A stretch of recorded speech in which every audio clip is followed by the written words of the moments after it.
So today we are going to study Union Executive. We have already studied about the Union Legislature. Today we will be talking about Union Executive. Now we are already aware that government has three main organs. The functioning of the government depends on these three organs: the legislature, the executive, and judiciary. These three organs, they are both present at the center level also and at the state level also. The government has the three organs. What is the task of legislature? Legislature is the law-making body. We have studied in the previous chapter the union legislature and the state legislature. The union legislature comprises of the union parliament, that is the Lok Sabha and the Rajya Sabha, and at the state level we have the state legislative assemblies, and at some places state legislative councils, the Vidhan Sabha and the Vidhan Parishad. They are the law making bodies. The laws are made in the parliament. So legislature's task is to make the law. Then coming to the executive body, this organ of the government, it deals with the implementing the law. Whatever law has been made in the parliament, in the legislature, they will be implemented by the executive.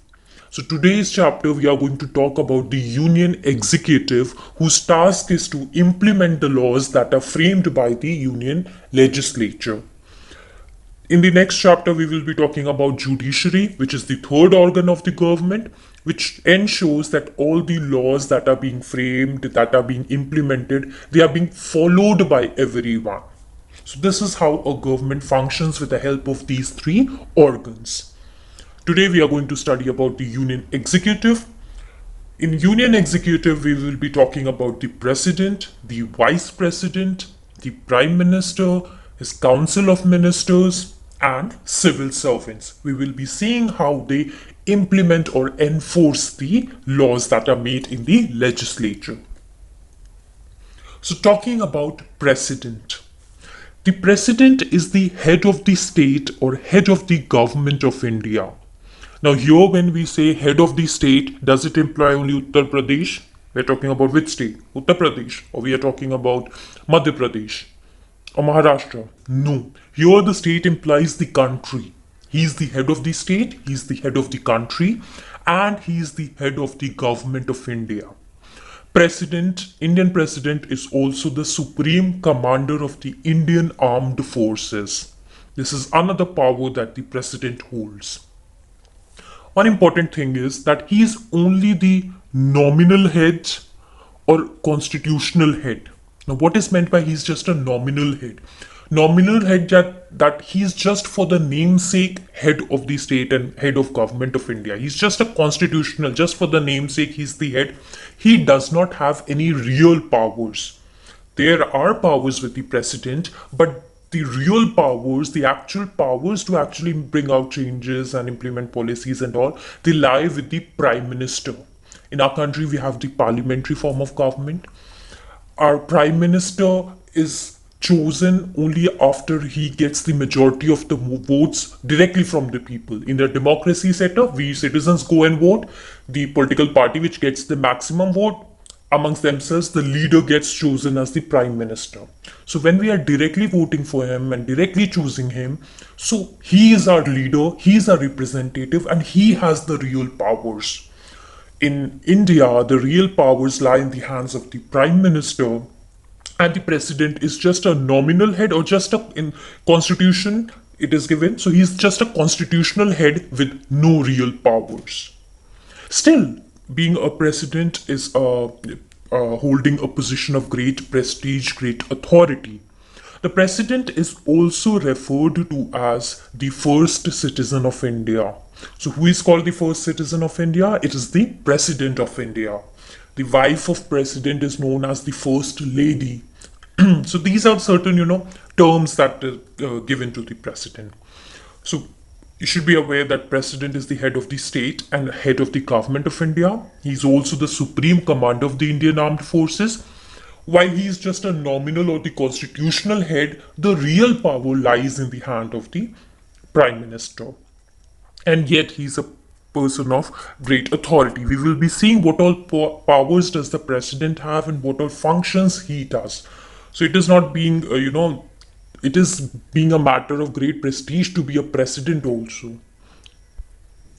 So eligibility criteria. Talking about, in case you want to become the president of India, what are the qualifications that you should meet? First of all, you should be a citizen of India. Then you must be 35 years of age or above. If you are below 35 years of age, you cannot become the president. You're not qualified to become a president. Then third condition is he must be qualified to be a member of Lok Sabha. That is, we have studied in the previous chapter what are the qualifications required to become a member of Lok Sabha.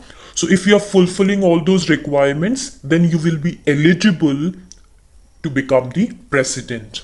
Again, point to be noted that here it is being talked that you must be qualified to be a member of Lok Sabha, not the Rajya Sabha, but the requirements that are to be met to become a member of Lok Sabha. That is, you should be 25 years of age, citizen of India, mentally sound, not a criminal, and so on. Then another important thing is that you should not hold any office of profit under the central, state, or local government. That is, you should not be employed in any of these, government jobs at the central level or at the state level or at the local level. You should not hold any office. You should not be employed in any government job at the same time. When you are the president, you are only the president. You cannot hold any other office at the same time. Then you should not be a member of the union or state legislature. That is, you cannot be member of the Lok Sabha, you cannot be member of the Rajya Sabha or the state legislature, that is Vidhan Sabha or Vidhan Parishad, and go on to become the president. No, when you are the president, you only hold that office. You cannot be a member of the union or the state legislature at the same time. One more thing, do not get confused. When here it is said he must be qualified to be a member of Lok Sabha, it means that you should fulfill the requirements to become the member of Lok Sabha, but you should not be a member of Lok Sabha. You should not be a member of Lok Sabha or the Rajya Sabha. You should only qualify those. If you are fulfilling those requirements, then you are qualified to become the president of India. So these are certain eligibility criteria that you will have to remember. As you can have a look, who is the president of India, who is the current president of India? It is Mr. Ramnath Kovind. And what is the president of India also known as? The first citizen of India. Then talking about election of president.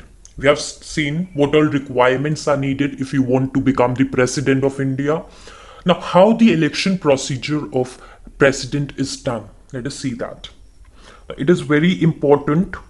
There are certain terms, key terms that you have to remember as it is and use them in your answers as it is. The election of President of India is done through Electoral College. The setting that you see Electoral College, you have to learn it as it is. It is very important. It is a key term. The election of President is done through Electoral College. Now, what is this Electoral College? This Electoral College, it comprises of elected members. Here, elected term is very important. We are only talking about the elected members and not the nominated members. So, Electoral College consists of the elected members of both the houses of parliament, the Union Parliament, both the houses, Lok Sabha and the Rajya Sabha, and the elected members of the state legislative assemblies, that is Vidhan Sabha, not Vidhan Parishads, only the Vidhan Sabhas. So what is meant by elected members of both the houses of parliament? We have studied in the previous chapter that in Lok Sabha, there are certain members who are elected and there are certain members who are nominated by the president. There are two members who are nominated by the president from the Anglo-Indian community in the Lok Sabha, and in the Rajya Sabha, there are 12 members who are nominated by the president who belong to, distinguished fields. So these nominated members, since they are nominated by the president himself, so they do not get the chance to vote to elect the president. No, it is only the elected members of both the houses of Lok Sabha and the Rajya Sabha who will go on to vote to elect the president. And then same way here in the state legislative level, the elected members of the Vidhan Sabha, the state legislative assemblies, get the chance to vote for the election of the president. So that is why this term elected members is very important. First thing, president is elected to the electoral college, which comprises of the elected members of both the houses of parliament, Lok Sabha and the Rajya Sabha, and the state legislative assemblies, the Vidhan Sabha. Do not mention the Vidhan Parishads here, remember. And now the last term important is the secret ballot. So they elect through this secret ballot. What is this secret ballot? You must be aware when your parents, they go to cast vote, if you have ever gone with them.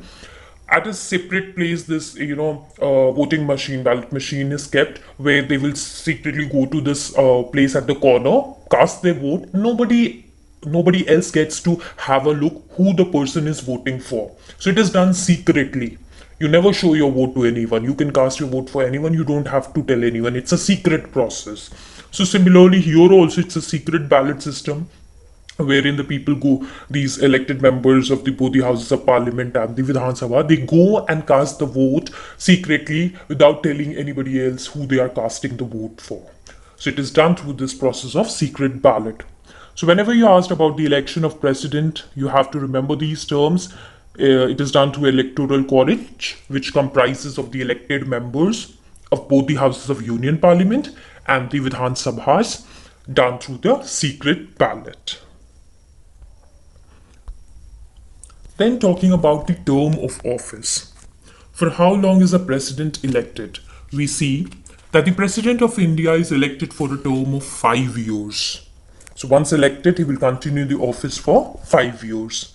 But under certain conditions, he can vacate the office even before the completion of this term. That is, even before 5 years, he can vacate the office under these conditions. One, in case of death. Obviously, if the president dies, the office falls vacant, another person has to be chosen, another person has to come up and take his place. Then the second condition is if he resigns. So if the president decides that he no more wants to continue being the president, he can resign by submitting his resignation to whom? To the vice president. So he can resign and vacate his office even before the completion of 5 years. And the third case is in which he can be removed from the office. Before the completion of 5 years, he can be removed from his office by this process of impeachment. Now, impeachment, again, we have studied in the Union Legislature chapter. You need to revise in civics. Everything is linked. You need to revise that to understand this. We studied about the powers of the parliament, the judicial powers, where the parliament has the power to remove the president, the vice president, the judges of Supreme Court and High Court through this process of impeachment. So the parliament can remove the president even before the completion of 5 years through this process of impeachment. Now, why will the parliament want to remove the president? In case he's found indulging in corruption or treason, that is, he's acting against the interests of the country. So in case of such betrayal, he can be removed. Or if he is found indulging in unconstitutional activities, that is, he is violating the constitution, he is not following the constitution, he is indulging in activities which are against the constitution. So in that case, he can be removed from the office. So the term of president is 5 years, but he can be removed or he can leave the office even before the completion of 5 years in case of death, resignation, or impeachment. And why is this impeachment done? For violating the constitution, or for corruption, or for betrayal, acting against the interest of your country in that case. So the term of office is clear to you. Then moving on to the next part, Rashtrapati Bhavan. I'm sure you must be aware that the President of India in Hindi is known as Rashtrapati. What is the Prime Minister in Hindi known as? Pradhan Mantri. And who is the Rashtrapati? It is the President. When we are talking about Rashtrapati Bhavan, as the name suggests, Bhavan means house or home. So it is Rashtrapati Bhavan, that is the house or the home of the President. The President of India, he lives at the Rashtrapati Bhavan, which is located in New Delhi. It is his official residence. So for the time period that he is the president, the person is the president of India, he or she gets to live in the Rashtrapati Bhavan. That becomes his official residence. So that is where he'll be staying and he'll be provided with all the security. So the president of India, he lives at the Rashtrapati Bhavan in New Delhi. Originally, this was known as the Viceroy's house. So you can have a look at the picture. How does this Rashtrapati Bhavan actually look like? Where does the President of United States live in? He lives at the White House. And similarly, where does the President of India lives? He lives at the Rashtrapati Bhavan in New Delhi.